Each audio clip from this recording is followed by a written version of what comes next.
नमस्कार। भाग्य चक्र में आप सबका बहुत बहुत स्वागत है। मैं हूं प्रवीण मिश्र। आज अन्नकूट है, गोवर्धन पूजा है। तो आप किस तरीके से गोवर्धन पूजा करें, कैसे गौ माता की पूजा करें, किन बातों का विशेष ख्याल रखें, गोवर्धन पूजा का आखिर महत्व क्या है, इस पर हम विस्तार से पंडित जी से बात करेंगे। आज गोवर्धन पूजा का पावन पर्व है।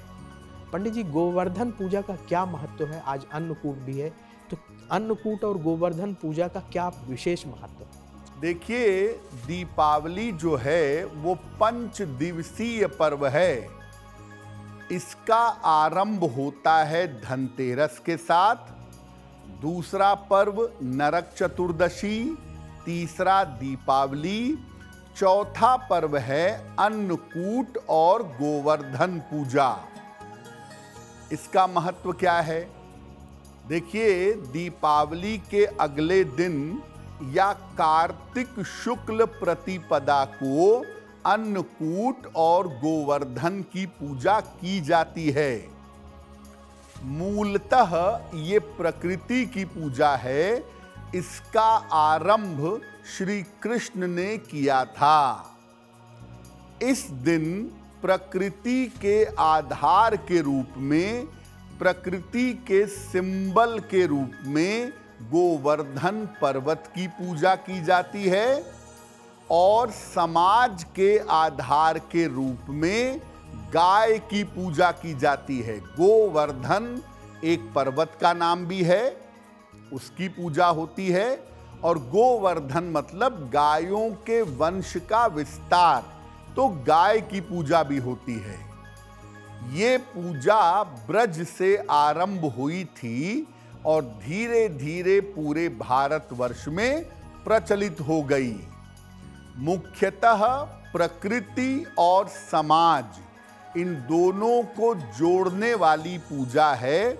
और गाय हमारे लिए सबसे पवित्र पशु है, इसीलिए गोवर्धन की पूजा पर हम गाय की विशेष पूजा भी करते हैं।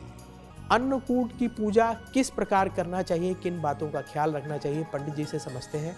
पंडित जी, पूरे देश में अन्नकूट का पर्व मनाया जाता है, तो हमें किन बातों का विशेष ख्याल रखना चाहिए, कैसे इसकी पूजा करनी चाहिए? तो मुख्यतः अन्नकूट और गोवर्धन पूजा में पहली पूजा या पहला प्रयोग विविध प्रकार के अनाजों का होता है। इनसे विशेष प्रकार का भोजन बनता है। इस पर्व को अन्नकूट कहते हैं। कैसे मनाते हैं ये पर्व? वेदों में अन्नकूट वाले दिन वरुण, इंद्र और अग्नि की पूजा का प्रावधान है। साथ में गायों का श्रृंगार करके गायों की आरती की जाती है और उन्हें फल मिठाइयां खिलाई जाती हैं। गाय के गोबर से गोवर्धन पर्वत की आकृति बनाई जाती है और इसके बाद गोवर्धन पर्वत की फूल, धूप, दीप नैवेद्य से उपासना की जाती है। अन्नकूट वाले दिन घर की एक रसोई से ही घर के हर सदस्य का भोजन बनता है। भोजन में विविध प्रकार के पकवान बनाए जाते हैं।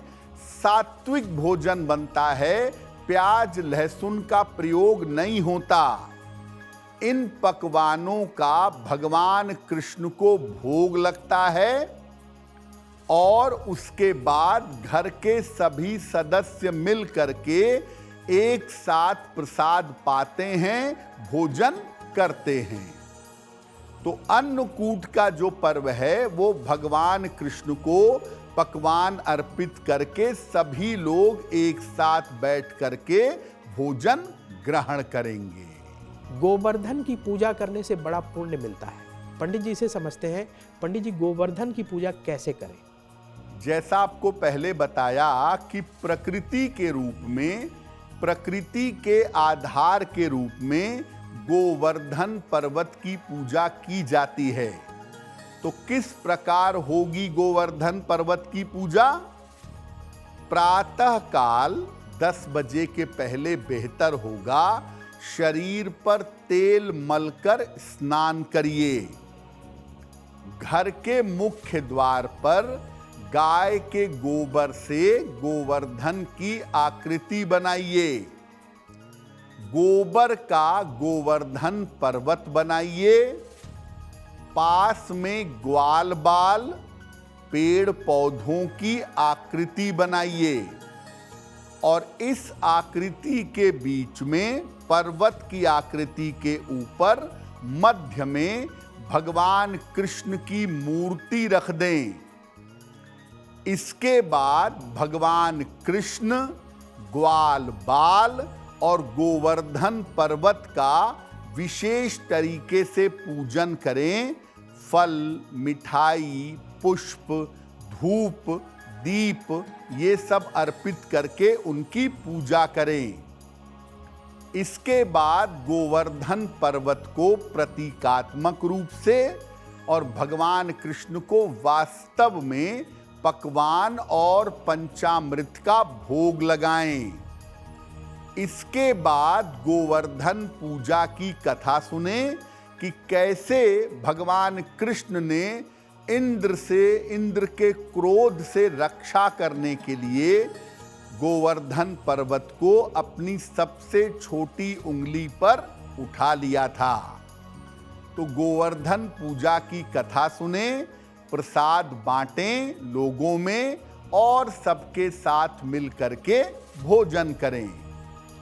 ऐसा देखा गया है कि जो कोई भी गोवर्धन पूजा के दिन गोवर्धन पर्वत की गिरिराज जी की पूजा करता है, उसे जीवन में स्थायित्व मिलता है, उसके जीवन में स्टेबिलिटी आती है, जीवन के उतार चढ़ाव बंद होते हैं।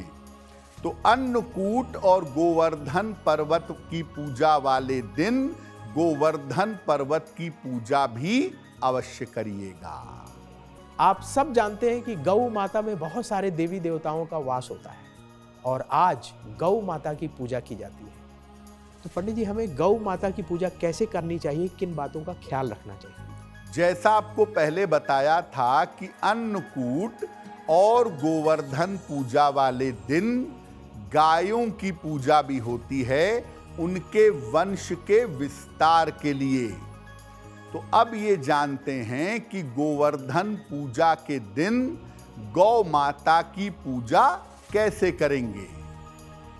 देखिए, प्रातः काल जब आप अपने घर में पूजा पाठ कर लेंगे, उसके बाद गौशाला जाइएगा। संभव हो तो गाय को स्नान कराइए। इसके बाद गाय का श्रृंगार करिए, गाय को तिलक लगाइए। गाय को अपने हाथों से फल और मिठाई खिलाइए। आप चाहें तो गाय को श्रद्धा पूर्वक हरा चारा भी खिला सकते हैं। इसके बाद गाय के पैरों के पास की थोड़ी सी मिट्टी ले लीजिए और मिट्टी लेकर के उससे तिलक करिए। अगर आप इतने भाग्यवान हैं कि आपने गाय अपने घर में ही पाल रखी है, तो आप उसकी भी पूजा कर सकते हैं।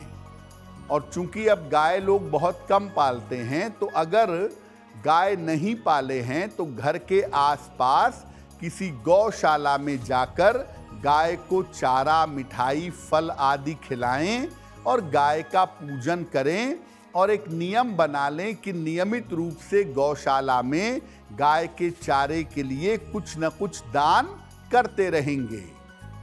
अगर आप ऐसा कर लें तो आप किसी भी तरह की ग्रह बाधा से, किसी भी तरह के ग्रह की समस्या से बचे रहेंगे। अगर आप मुझसे जुड़ करके अपनी समस्याओं का समाधान चाहते हैं और चाहते हैं कि आपकी समस्याओं को ज्योतिष के माध्यम से सुलझाया जाए, तो आप हमसे संपर्क कर सकते हैं, जुड़ सकते हैं एस्ट्रो तक पर।